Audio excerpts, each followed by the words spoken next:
নমস্কার বন্ধুরা, আজ আমি আপনাদের দেখাবো খুব সহজ পদ্ধতিতে কিভাবে বিয়ের বিড়িতে আলপনা বা কলকা ডিজাইন করতে হয়।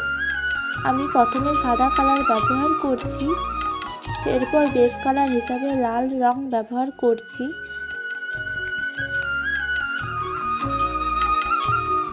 এরপর সাদা অ্যাক্রিলিক রং দিয়ে সরু তুলির সাহায্যে লতা পাতা ও ফুলের মোটিফ আঁকছি।